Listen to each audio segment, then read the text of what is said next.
સમસ્યા વખતે કોઈ છે નહીં, મત માગવા આવે ને ભિખારીની જેમ આવી જાય માગવા, તો એ કઈ મતલબ છે નહીં. અને એક રિક્વેસ્ટ છે કે અહીંયા મત માગવા આવવું નહીં. આ નવું ભારત છે, બરોબર છે, અતિથિ દેવો ભવની સંસ્કૃતિ છે. અહીંયા આવશો, નવું ભારત છે, ધોકા ખાધા વગર નહીં જવા દે.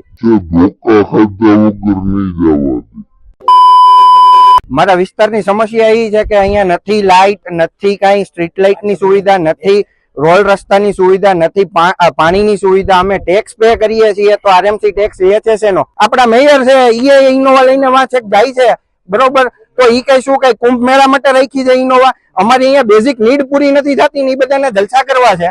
આજે ખોબેન ધોબે જે રીતે ભાજપને મત દીધા છે, આ એરિયામાંથી તમે જોઈ લેજો. હમણાં છેલ્લે સાંસદની ચૂંટણી થઈ રૂપાલા સાહેબની, વોર્ડ નંબર 11 માંથી કેટલા મત પડ્યા ભાજપને, કેટલી હાઈએસ્ટ લીડ છે, બરોબર. તેમ છતાંય જો આટલી લીડ દેવા છતાંય જો અમારું કઈ બેઝિક નીડ અમારી પૂરી ના થતી હોય તો એવી અમારે જરૂર નથી ભાઈ. અમે આજે પાછળ જોઈ શકો છો તમે, એ અમારા સ્વ ખર્ચે સ્વૈચ્છિક અમારા પૈસે રોડ રિપેરિંગ નું કામ છેલ્લા 3 વર્ષથી કરી છે. દર ચોમાસે રિપેરિંગ અમે અમારા ખર્ચે કરી છે.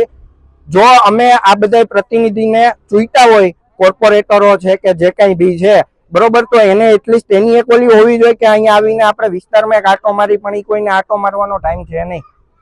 તો પછી અમે શું કામ એને એવા જનતાના પ્રતિનિધિ ચૂનીએ? જનતાની વચ્ચે રહેતો હોય એને નગર સેવક કહેવાય. આમાં તો જનતાની વચ્ચે તો કોઈ આવવા માટે તૈયાર છે નહીં. સમસ્યા વખતે કોઈ છે નહીં, મત માગવા આવે ને ભિખારીની જેમ આવી જાય માગવા, તો એ કઈ મતલબ છે નહીં. અને એક રિક્વેસ્ટ છે કે અહીંયા મત માગવા આવવું નહીં.